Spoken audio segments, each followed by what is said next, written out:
ایمانیات کے باب میں ہماری پچھلی نشست عقیدہ توحید کے بعد فرشتوں پر ایمان کے حوالے سے شروع ہوئی، جس میں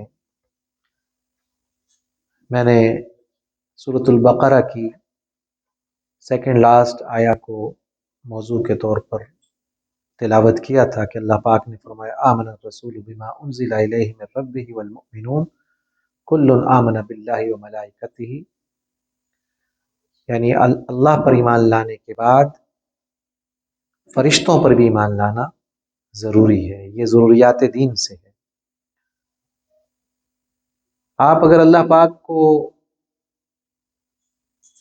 قرآن کے تعارف سے سمجھیں تو آپ کو معلوم ہوگا کہ اللہ پاک نے بتایا ہے کہ میں قادر ہوں، اور ایسا قادر ہوں کہ کن کہوں تو کونین تخلیق ہو جائے۔ اذا قضا امرا فانما یقول له کن فیکون، کہ جب وہ کسی بات کا ارادہ فرماتا ہے تو اسے صرف کن کہنا ہوتا ہے تو وہ ہو جاتا ہے، یعنی اس کے لیے اسباب کی ضرورت نہیں ہے۔ دنیا میں آپ کوئی بھی چیز بنانا چاہیں تو یہ دنیا عالم اسباب ہے، یہاں آپ کو کوئی بھی چیز بغیر سبب کے بنتی ہوئی نظر نہیں آئے گی، اس کے پیچھے لازمی طور پر وہ اسباب پورے ہوں گے تو وہ ہوگا۔ آپ کچھ کھانا چاہیں تو وہ بھی بے سبب نہیں ہوتا، کچھ پینا چاہیں وہ بھی بے سبب نہیں ہو پائے گا۔ آپ کچھ بنانا چاہیں، مثال کے طور پر آپ گھر ہی بنانا چاہیں تو آپ کو اس کے لیے بہت ساری چیزوں کی ضرورت پڑے گی، تب جا کے وہ گھر بنے گا۔ مگر اللہ کے لیے کوئی اسباب احتیاج کا باعث نہیں ہے، وہ قادر مطلق ہے، وہ جب کوئی شے بنانا چاہے بن جاتا ہے۔ تو اس نے جو جو چیزیں خلق فرمائی ہیں، یعنی عالم خلق میں جو جو چیزیں اس نے خلق فرمائی ہیں، ہر مخلوق کے حدود و قیود مختلف ہیں، ان کے انگریڈینٹس مختلف ہیں، ان کی ذمہ داریاں مختلف ہیں، اور ان کے اجسام مختلف ہیں۔ مثال کے طور پر اگر آپ دیکھیں انسان کو، تو اللہ پاک نے انسان کے لیے فرمایا کہ انا خلقنا الانسان من نطفہ، ہم نے انسان کو نطفے سے بنایا۔ اسی طرح پھر کئی مقامات پر ذکر فرمایا کہ اسے مٹی سے بنایا، اسے بجتے ہوئے گارے سے بنایا، اس کو علقہ بنایا، پھر علقہ سے مدغہ بنایا، پھر مدغہ سے فکسونا العظام لحما، ان کے ہڈیاں دیں، ہڈیوں پر گوشت چڑھایا۔ یوں پورا ایک نظام ہے جو اللہ نے انسان کا بیان فرمایا ہے، مگر باقی مخلوقات کو اس نے کس طرح سے بنایا اس کی تفصیل اللہ نے قرآن میں نہیں بتائی۔ یعنی آپ ابھی جو ہمارا ذکر چل رہا ہے فرشتوں کا، تو فرشتوں کو اللہ نے کس طرح بنایا اور وہ کیسے ہوتے ہیں حقیقت میں، یہ آپ کو کہیں معلوم نہیں ہوگا، یہ اللہ بہتر جانتا ہے۔ تو اللہ کی مخلوقات میں سے فرشتے بھی اس کی مخلوق ہیں، جن کی کچھ ڈیوٹیاں ہیں۔ جس طرح ہمارے اللہ پاک نے کچھ ہماری ڈیوٹیاں لگائی ہوئی نا، اسی طرح ان کی بھی کچھ ڈیوٹیاں ہیں۔ تو قرآن کریم میں ان کا ذکر کئی بار آیا، یعنی ہر پارے میں آپ دیکھیں گے تو آپ فرشتوں کا ذکر پائیں گے۔ جمہور علماء کے نزدیک ملائکہ یعنی فرشتوں کی تعریف یہ ہے، اجسام لطیفۃ قادرۃ علی التشکل باشکال مختلفہ، کہ یہ لطیف اجسام ہوتے ہیں جو مختلف شکلوں میں متشکل ہو سکتے ہیں، یعنی اللہ تعالیٰ ان کو مختلف شکلوں میں اس دنیا میں بھیجتا ہے یا کائنات میں پھیلاتا ہے، اور ان کے مختلف روپ ہوتے ہیں، اور وہ روپ جو ہیں وہ ان کو اختیار کرنے پر ایسا نہیں ہے کہ یہ ان کے لیے ناممکن ہے، اللہ نے ان کو اس کے لیے ممکن بنایا۔ اس کو حضرت علامہ اسماعیل حقی نے روح البیان میں نقل کیا ہے۔ فرشتے محض قوتیں نہیں ہیں کہ جو اپنا تشخص نہ رکھتے ہیں، بلکہ یہ اپنا وجود اور تشخص رکھتے ہیں، ان کے وجود ہوتے ہیں۔ بعض فرشتے قوی الجثہ ہوتے ہیں، بعض باریک ہوتے ہیں، بعض لحیم و شہیم ہوتے ہیں۔ رب کا ایک نظام ہے، مختلف ان کی شکلیں ہیں، لیکن عام طور پر کوئی کسی کو اس کی اصل صورت میں فرشتے کو نہیں دیکھ سکتا۔ یہی وجہ ہے کہ جناب رسالت میں آپ صلی اللہ علیہ وسلم پر جبریل آتے تھے، مگر کسی نے جبریل امین کو ان کی صورت میں نہیں دیکھا۔ حضور پر وحی لاتے تھے، وحی کے آثار بھی حضور پر ہوتے تھے، اور وحی سنتے بھی حضور صلی اللہ علیہ وسلم تھے۔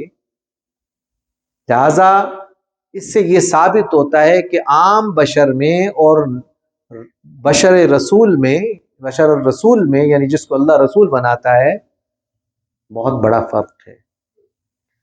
کوئی کتنا ہی قابل کیوں نہ ہو، کوئی کتنا ہی متقی کیوں نہ ہو، وہ فرشتے کو اس کی اصل صورت میں دیکھ نہیں سکتا، کسی انسان کے لیے ممکن نہیں۔ یہاں تک کہ جبریل بھی حضور صلی اللہ علیہ وسلم کے پاس آتے تو وہ کسی بشری صورت میں آتے تھے۔ تو حضور صلی اللہ علیہ وسلم کے حوالے سے ایک دو روایات ملتے ہیں کہ حضور نے فرمایا کہ تم مجھے اپنی اصل صورت دکھاؤ۔ تو حضور صلی اللہ علیہ وسلم نے دیکھا انہیں۔ ظاہر ہے جس حبیب پروردگار کی یہ شان ہو کہ خدا کو جس نے دیکھا ہو، تو ان کے لیے جبریل کو دیکھنا کیا مشکل ہے۔ امام احمد رضا خان کہتے ہیں اور کوئی غیب کیا تم سے نہاں ہو بھلا، جب نہ خدا ہی چھپا تم پہ کروڑوں درود۔ تو یوں اللہ پاک نے اجسام لطیفہ میں جناب جبریل امین علیہ السلام کو ان سب کا سردار بنایا، سید الملائکہ کہلاتے ہیں۔ قرآن میں شروع میں اللہ نے فرمایا وَإِذْ قَالَ رَبُّكَ لِلْمَلَائِكَةِ، یاد کرو جب کہا تمہارے رب نے ملائکہ سے انی جاعل فی الارض خلیفہ، کہ بے شک میں زمین میں دھرتی پر خلیفہ بنانے والا ہوں۔ تو یہ پہلا بیان ہے سورہ بقرہ میں، قرآن میں پہلے پارے میں ملائکہ کا۔ اسی طرح سورہ آل عمران میں اللہ پاک نے حضرت بی بی مریم کے حوالے سے فرمایا فنادتہ الملائکہ وہو قائم یصلی فی المحراب۔ حضرت زکریا محراب میں تھے۔ محراب سے مراد وہ مسجد کا گوشہ ہے جو خلوت کے لیے استعمال ہوتا تھا، تو اس میں تھے۔ تو اللہ پاک نے بتایا کہ فنادتہ الملائکہ، حضرت زکریا کو فرشتوں نے ندا دی، وہو قائم، جب کہ وہ قیام کی حالت میں تھے، تصلی فی المحراب، یصلی فی المحراب، اور محراب میں نماز قائم کر رہے تھے، یعنی نماز کی حالت قیام میں تھے۔ تو اللہ پاک نے فرشتوں کے ذریعے سے ان کو ندا دی، فرشتوں نے ندا دی۔ تو فرشتوں کا یہاں پر بھی ذکر آیا۔ اسی طرح فرمایا وَجَعَلُوا الْمَلَائِكَةَ الَّذِينَ هُمْ عِبَادُ الرَّحْمَنِ إِنَاثًا۔ اچھا، ایک یہ جو بت پرست تھے نا مشرکین، انہوں نے فرشتوں کو اللہ کی بیٹیاں بنا دیا تھا۔ وَجَعَلُوا یعنی بنا دیا انہوں نے ملائکہ فرشتوں کو الَّذِينَ هُمْ عِبَادُ الرَّحْمَنِ إِنَاثًا، کہ یہ جو اللہ کے فرشتے ہیں نا، یہ اللہ کے بندے تو ہیں مگر یہ بیٹیاں ہیں خدا کی۔ اَشَهِدُوا خَلْقَهُمْ، اللہ پاک نے فرمایا کہ جب ان کو اس نے خلق فرمایا اللہ نے، تو کیا یہ وہاں موجود تھے؟ سَتُكْتَبُ شَهَادَتُهُمْ وَيُسْأَلُونَ، اب لکھ لی جائے گی ان کی گواہی اور ان سے جواب طلب ہوگا۔ یعنی فرشتے عام طور پر نا، اس میں چونکہ ملائکہ میں تائے تانیس آتی ہے نا، تائے تانیس، یعنی ملائکہ، تو اس تانیث کی وجہ سے وہ انہیں بیٹیاں سمجھتے تھے، جبکہ ایسا نہیں ہے۔ قتادہ حضور کے صحابی ہیں، عرب میں اس طرح بہت سارے نام ہوتے ہیں جن کے آگے تا ہوتا ہے، جیسے معاویہ تائے تانیث ہے، قتادہ آگے آئے، ابو ہریرہ آگے آ رہا ہے تا، تو اس تا کی بنا پر، تانیث کی بنا پر کوئی کسی کو مؤنث نہیں کہا جا سکتا۔ عرب میں عام طور پر لڑکوں کے نام اس طرح ہوتے ہیں، حنظلہ، طلحہ، یعنی ہمارے ہاں جیسے فریدہ ہوتا ہے تو فریدہ سے مراد لڑکا نہیں ہوتا، لڑکی ہوتی ہے، ہم فرید کہتے ہیں لڑکے کو، ایسا ہی ہے نا۔ اسی طرح زبیدہ، تو زبیدہ لڑکا نہیں ہوتا، لڑکی ہوتی ہے ہمارے یہاں اردو میں۔ تو ہمارے یہاں تھوڑا اس کا اہتمام ہے، مگر عرب میں یہ نہیں دیکھا جاتا ہے کہ یہ نام جو ہے وہ تانیث کی وجہ سے مؤنث کی طرف نہ چلا جائے، سو اس کا خیال کرنے والے وہ بت پرست جنہوں نے فرشتوں کو کہا کہ خدا کی بیٹیاں اللہ پاک نے سرزنش کی ہے۔ اسی طرح ملائکہ پر ایمان لانے کا حکم ہے، والمؤمنون کل آمن باللہ وملائکتہ وکتبہ ورسلہ، یہ وہی آیا ہے جو میں نے پچھلی نشست میں بیان کی تھی کہ اللہ نے بتایا کہ اللہ پر ایمان لانے کے بعد جو ضروری چیز ہے وہ اس کے فرشتوں پر ایمان لانا ہے۔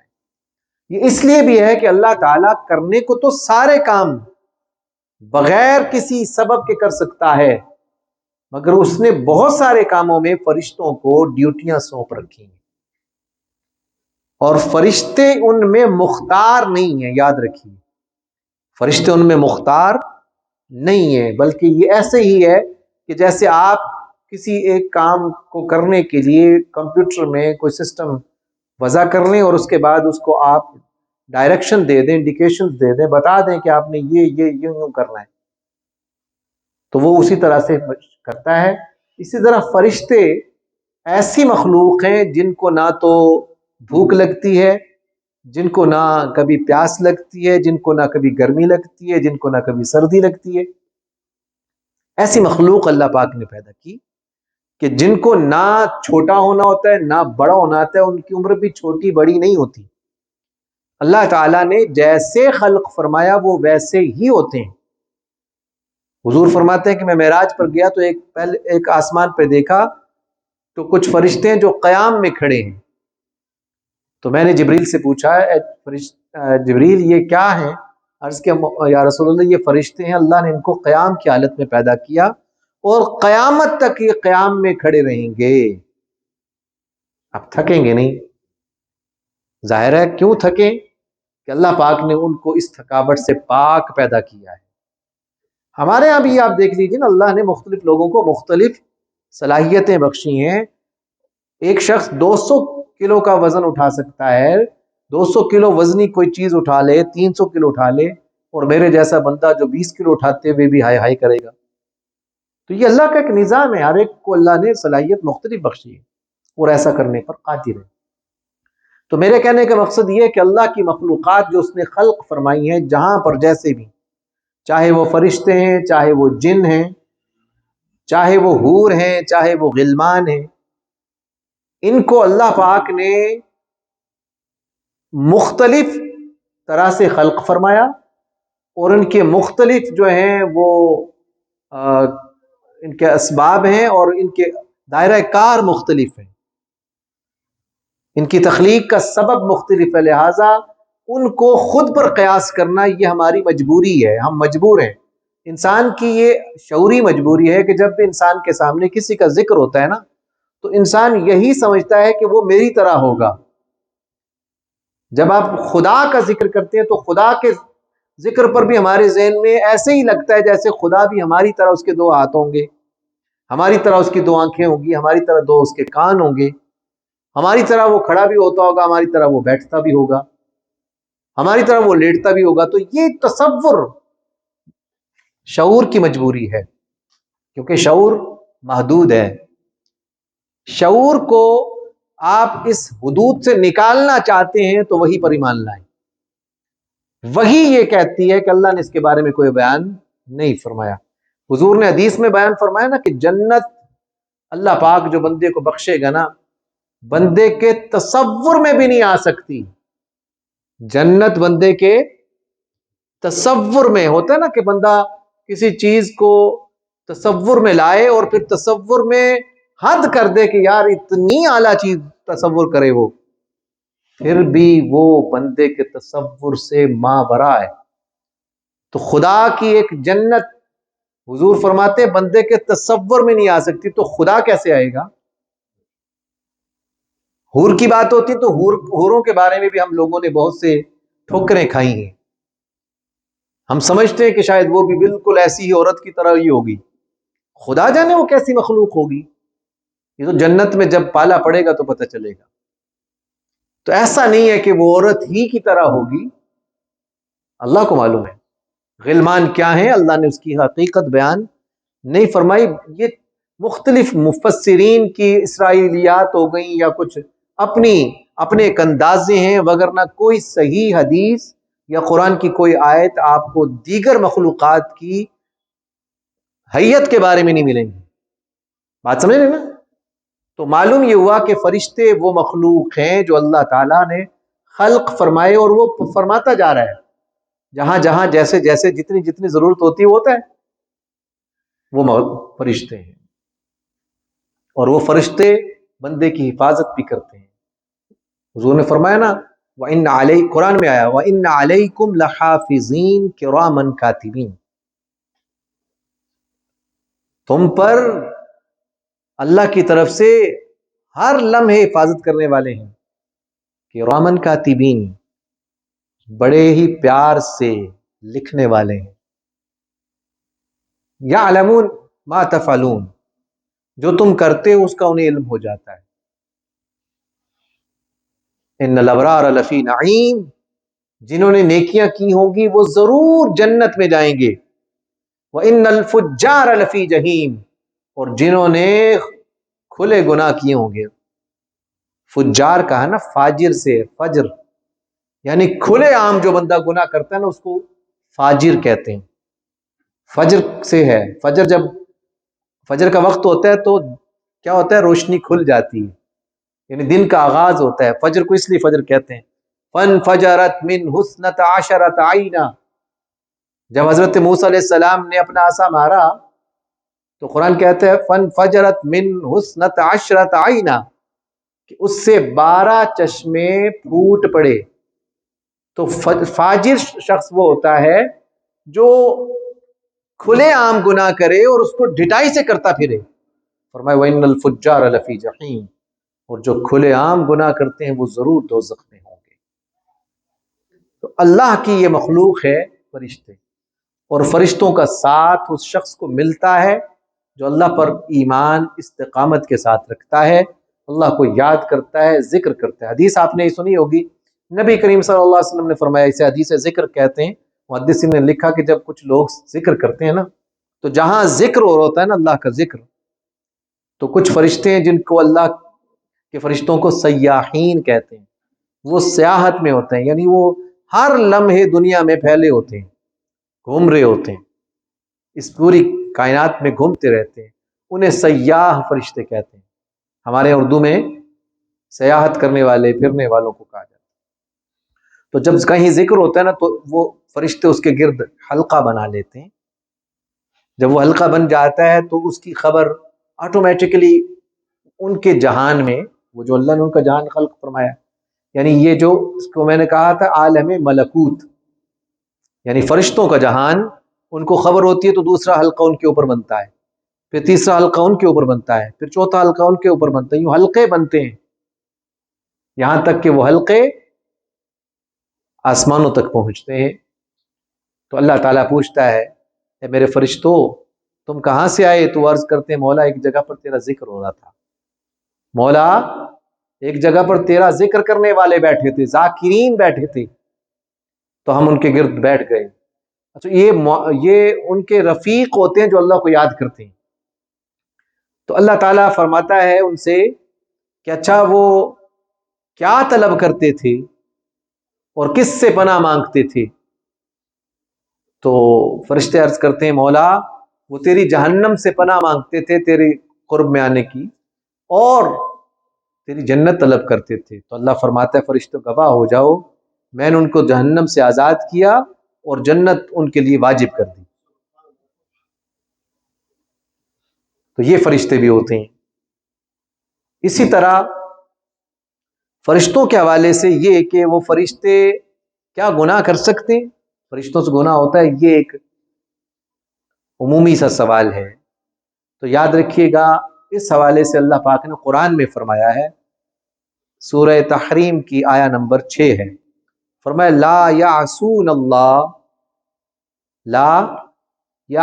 اللہ ما امرہم ویفعلون ما یؤمرون، کہ وہ اللہ کی کوئی نافرمانی نہیں کرتے.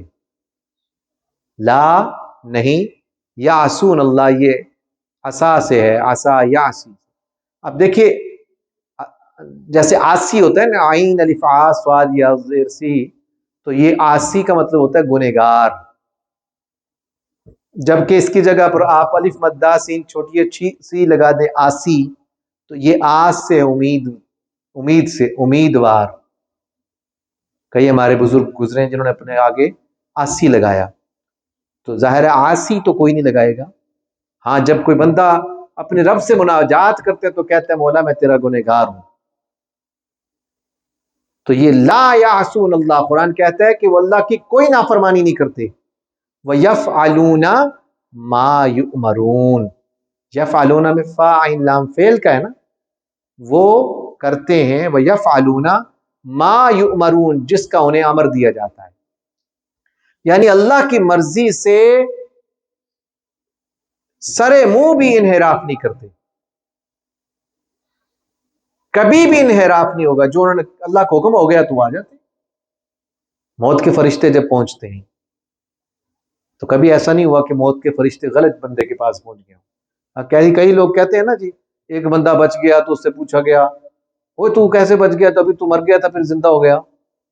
ہاں جی، تو ایسی ایسی روایات واعظین بیان کر دیتے ہیں کہ جی وہ مر گیا تو جب وہ تھوڑی دیر بعد نہلا رہے تو اٹھ کے بیٹھ گیا. کبھی تم تو مر گئے تھے، زندہ کیسے ہو گئے؟ وہ کہنے لگا کہ میں مر تو گیا تھا، فرشتے واپس لے کے آئے روح میری لے کے، کہ غلطی سے وہ میرے پاس آ گئے تھے، حالانکہ جانا کسی اور کے پاس تھا. العیاذ باللہ تعالی. ایسا کبھی نہیں ہوتا کہ فرشتے جو ہیں وہ بھول جائیں. بھائی اللہ کی طرف سے جو ڈیوٹی لگی ہے، اور یہ مخلوق خاص مخلوق ہے. قرآن کہتا ہے یفعلون ما یؤمرون، یہ وہی کریں گے جس کا اللہ نے ان کو امر دیا ہے. تو ایسا کبھی نہیں ہوتا کہ وہ غلطی کریں. اسی طرح یہ ہاروت و ماروت کے حوالے سے ایک واقعہ ہے کہ ہاروت و ماروت جو ہے وہ فرشتے تھے، یہ فرشتے نہیں تھے. ان سے گناہ ہو گیا تھا، گناہ ہونے کی بنا پر ان کو جو ہے بابل کے کنویں میں اللہ پاک نے جو ہے ان کو سزا کے طور پر لٹکا دیا تھا. اور وہ یہ کہتے تھے کہ ہم مشکل میں ہیں، ہم آزمائش میں ہیں، ہم سے دور رہو. تو بھائی وہ بھی فرشتے نہیں تھے. کچھ مفسرین کو لکھا ہے، جبکہ حقیقت میں کچھ صحیح جو عقیدہ ہونا چاہیے، یاد رکھیے قرآن سے بات ٹکرائے یہ ممکن نہیں ہے. قرآن کہتا ہے لا یعصون اللہ، وہ اللہ کی نافرمانی کر ہی نہیں سکتے. وَيَفْعَلُونَ مَا يُؤْمَرُونَ، وہ وہی کرتے ہیں جو ان کو امر دیا جاتا ہے، جو ان کو حکم دیا جاتا ہے. وہ انسانی وجود نہیں ہے جیسے ہمارا ہے. ہماری مجبوری یہ ہے کہ ہم ہر شخص کو، ہر بندے کو جس کے بارے میں ہمیں پتہ چلتا ہے نا کہ جی وہ جبریل ہیں، وہ اسرائیل ہیں، وہ اسرافیل ہیں، تو ہمارے ذہن میں پکچر ہی وہی بنتی ہے کہ ہماری طرح ہی ہوں گے. چلو جسم بڑا ہوگا، ہو سکتا ہے 100 فٹ کے ہوں، 200 فٹ کے ہوں، 1000 فٹ کے ہوں، لیکن ہماری طرح ان کے بھی 2 ہاتھ ہوں گے؟ نہیں. یہ اللہ جانے کس کو اللہ نے کس طرح خلق فرمایا اور کس لیے خلق فرمایا. یاد رکھیے جو چیز اللہ نے سمندر کے لیے خلق فرمائی ہے نا، اس کا نظام تنفس ہی اور ہوگا. جو اللہ نے زمین کے لیے خلق فرمائی ہے اس کا نظام تنفس اور ہے. نظام تنفس، نظام تغذیہ، نظام اخراج، یہ سارے نظام اللہ مختلف بناتا ہے. تو لہٰذا فرشتوں کے حوالے سے کوئی حتمی بات نہیں کہی جا سکتی، نہ اللہ نے بتائی اور نہ ہی ہمیں اس بات پر کبھی کوشش کرنی چاہیے. تفسیر کبیر میں یہ کہ فرشتے معصوم ہوتے ہیں. فرشتے کیا ہوتے ہیں؟ معصوم. معصوم کا مطلب ہوتا ہے جو گناہ کر ہی نہیں سکتے، جو گناہوں سے بالکل پاک ہوتے ہیں، نافرمانی سے پاک ہوتے ہیں. معصوم عصمت سے، عصمت سے، یعنی جن کی عصمت کی گارنٹی اللہ نے دی ہے.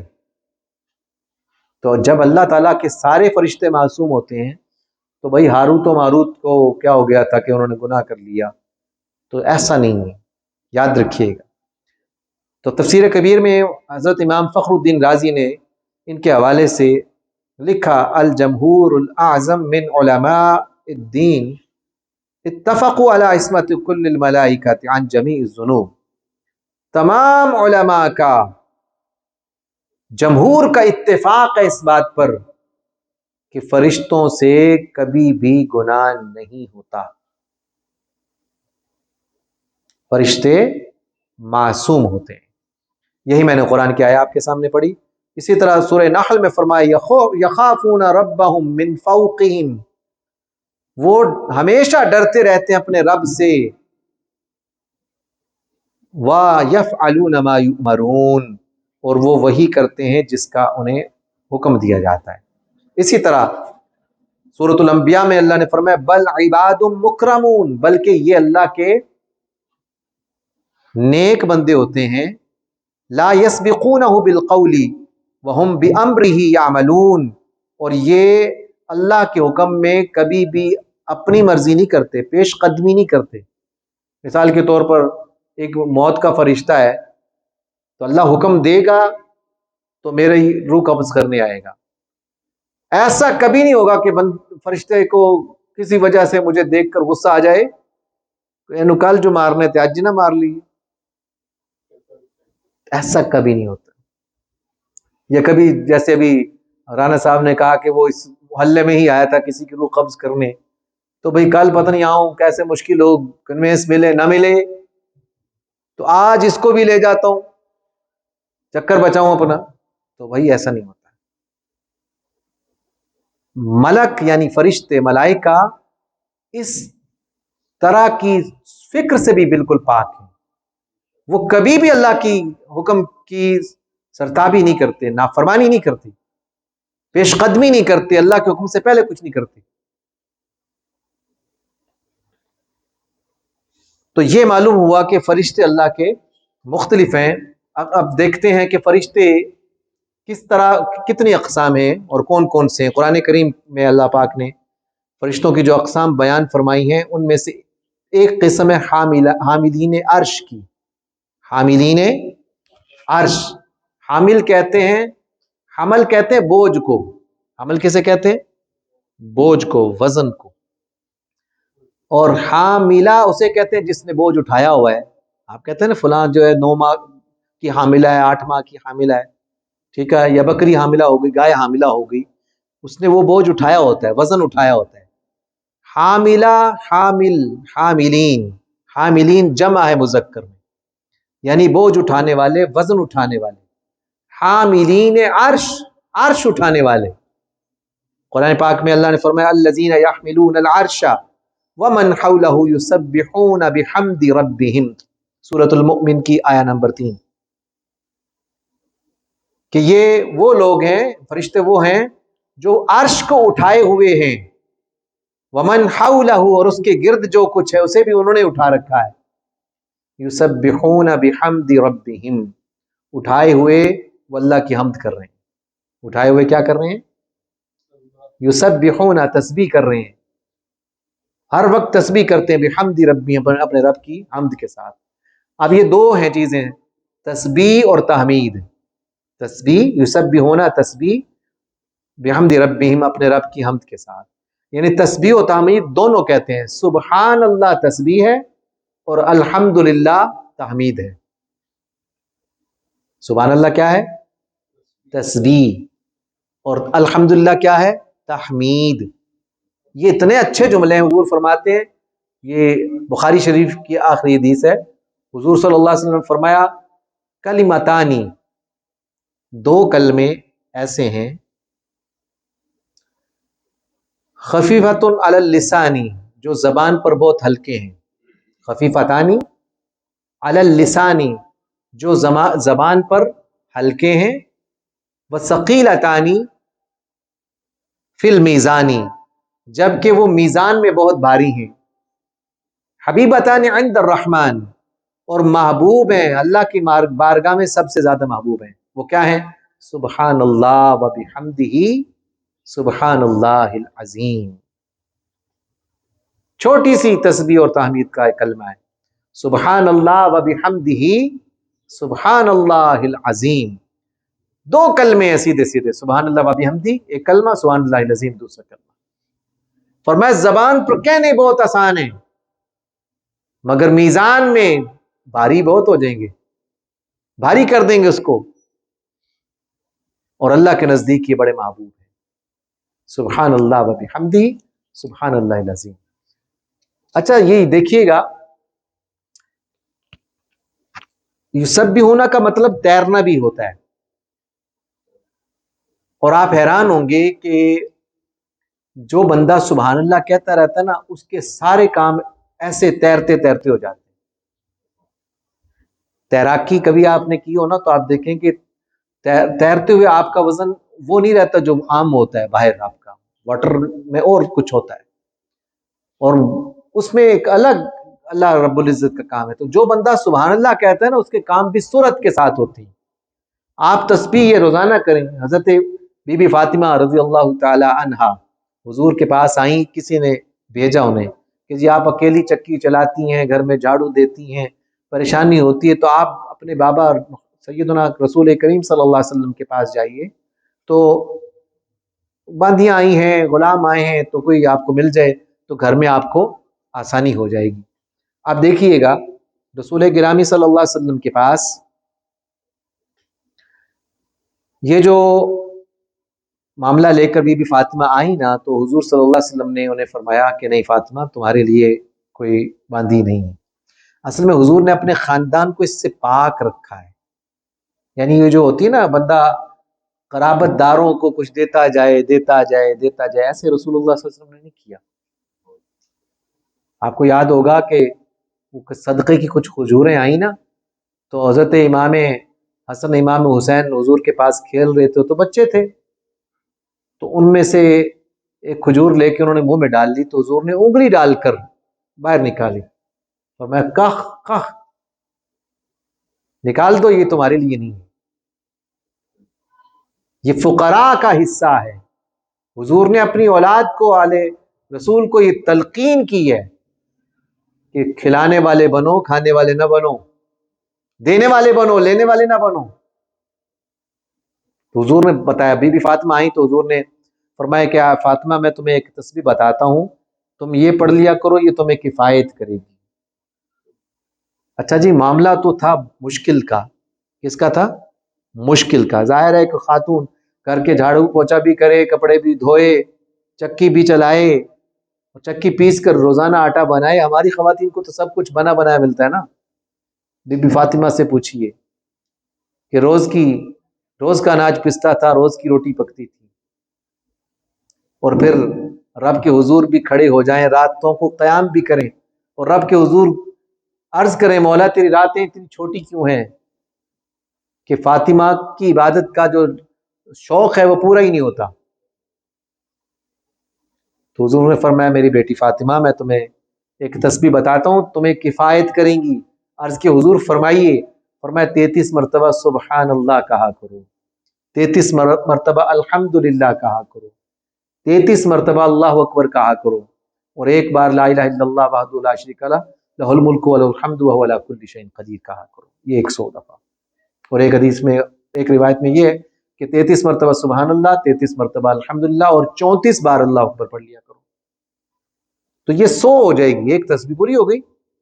100 دانے 100 بار یہ پڑھے جائیں گے، اور انشاءاللہ یہ تمہیں کفایت کریں گی۔ اس بات کا اعلان تھا کہ فاطمہ تم یہ پڑھو گی، اللہ تعالیٰ تمہارے سارے کام سیدھے کر دے گا۔ آج بھی میں یہ کہتا ہوں، میرا مجرب ہے، کبھی آپ تھکے ہو نا، اس تسبیح کو ذرا تحمل سے پڑھیں، یہ نہیں سبحان اللہ سبحان اللہ سبحان اللہ سبحان اللہ سبحان اللہ سبحان اللہ، کچھ سمجھ نہیں آتی بھی سبحان اللہ کہہ رہے ہو کہ کیا کہہ رہے ہو۔ جلدی کاہے کی ہے؟ 1 منٹ میں یا 2 منٹ میں ہو جائے گی تسبیح، 3 منٹ میں ہو جائے گی، 5 منٹ نہیں لگتے. تو تسبیح پڑھیے، آپ کی تھکاوٹ جاتی رہے گی. آپ حیران ہوں گے جیسے آپ کو کوئی پین کلر آپ نے لے لی، آپ کی ٹانگیں درد کرنا چھوڑ جائیں گی، آپ کی تکلیفیں دور ہو جائیں گی. ظاہر ہے وہ تکلیف میں تھی نا حضور کی صاحبزادی اور ہماری سیدہ فاطمہ الزہرا سلام اللہ علیہا، تو حضور نے ان کو تسبیح بتائی ہے. تو یہ تسبیح بی بی فاطمہ کو، اس کا نام ہی تسبیح فاطمہ ہے. کیا نام ہے اس کا؟ تسبیح فاطمہ. آپ اس تسبیح کو پڑھیں، بتایا ان کو تھا لیکن اس ساری امت کے لیے تھی کہ تم تکلیفیں دور کرنا چاہتے ہو اسے پڑھا کرو. فرشتے بھی پڑھتے ہیں یہ. سبحان اللہ، الحمدللہ، اللہ اکبر. تو فرشتے ایک ہیں حاملین عرش، جو عرش کو اٹھائے ہوئے ہیں. یہ اللہ پاک نے فرمایا الذین یحملون العرش ومن حولہ یسبحون بحمد ربہم.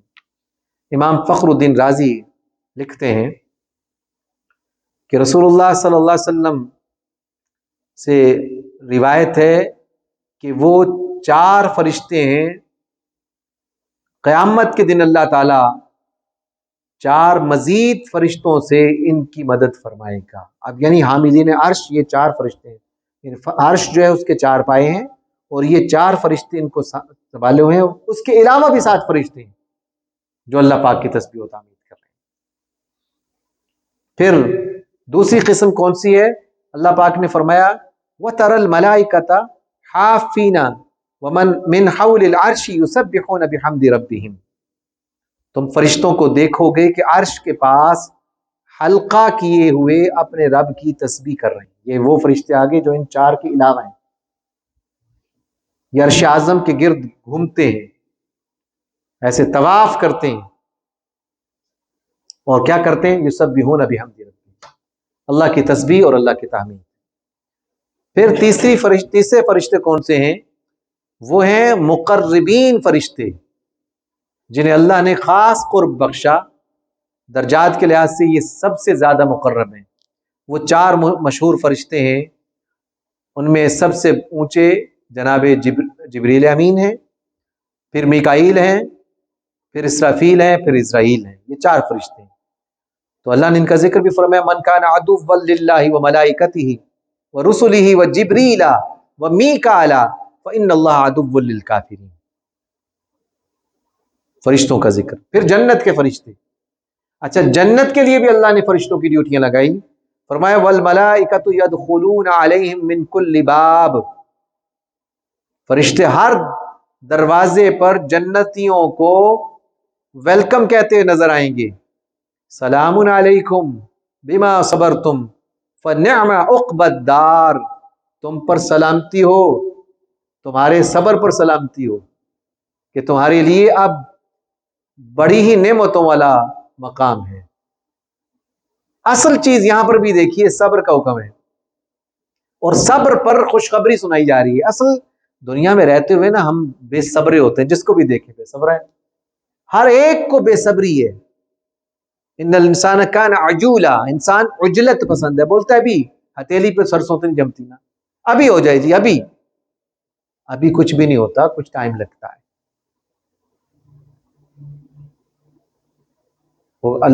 غالباً بہادر شاہ ظفر کی ہے شاید یہ نظم، یہ غزل.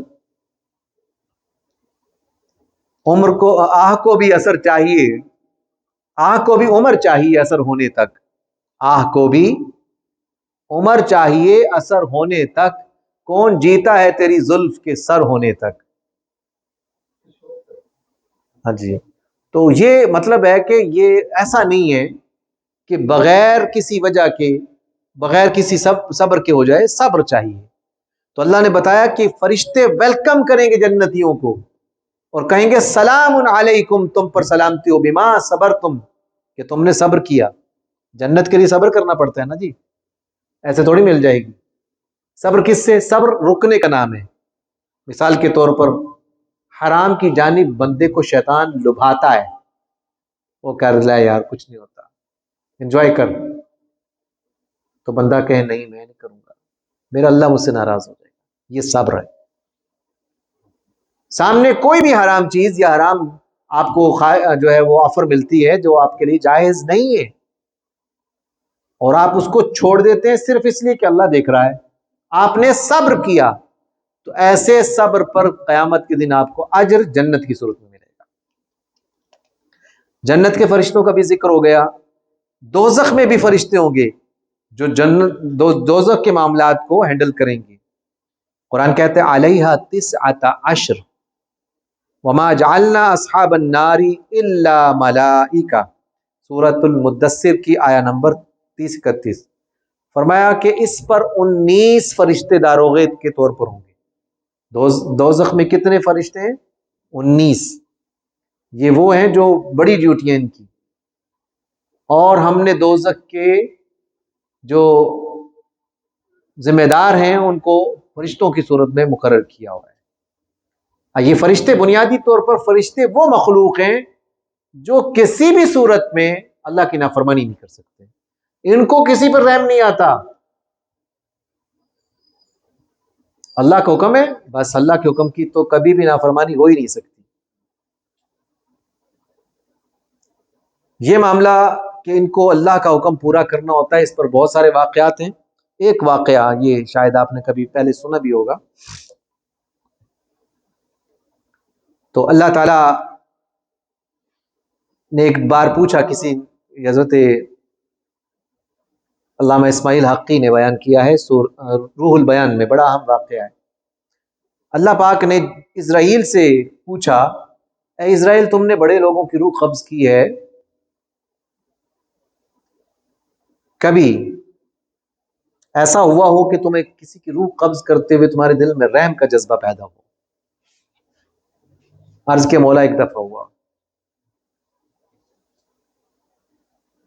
فرمایا بتاؤ کب ہوا؟ عرض کے یا رب العالمین ایک دفعہ ایسا ہوا کہ کشتی پہ لوگ سوار تھے،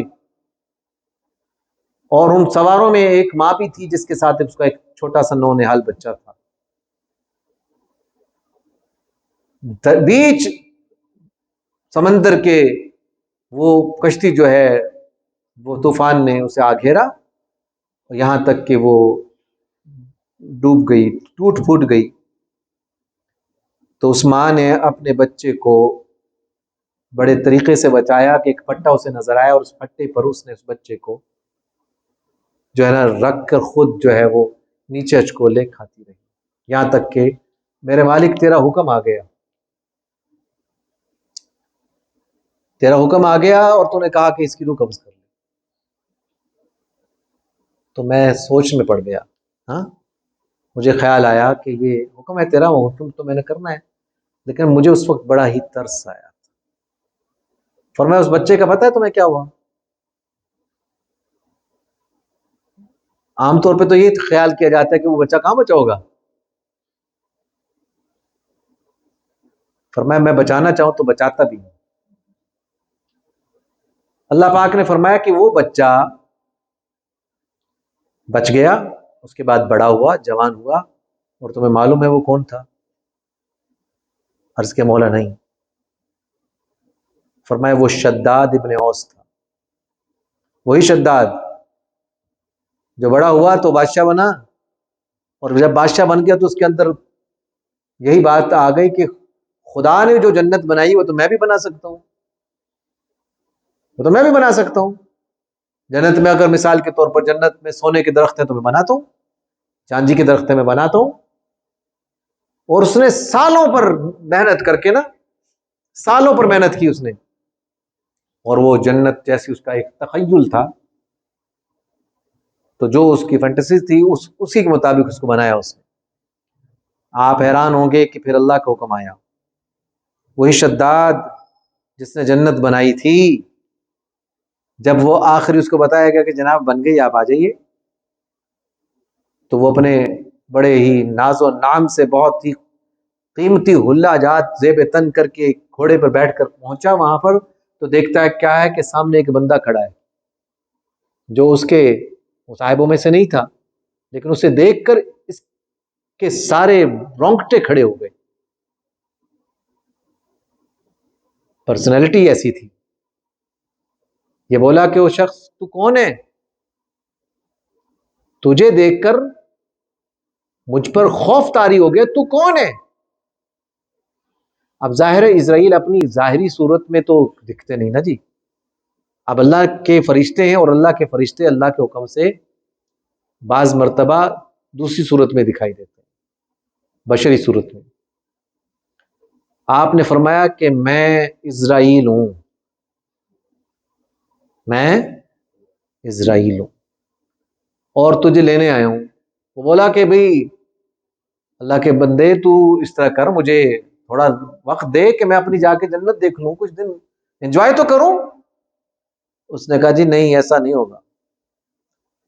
تیرا ایک پاؤں رکاب میں ہوگا اور دوسرا اٹھا ہوگا، تیری روح قبض ہو جائے گی.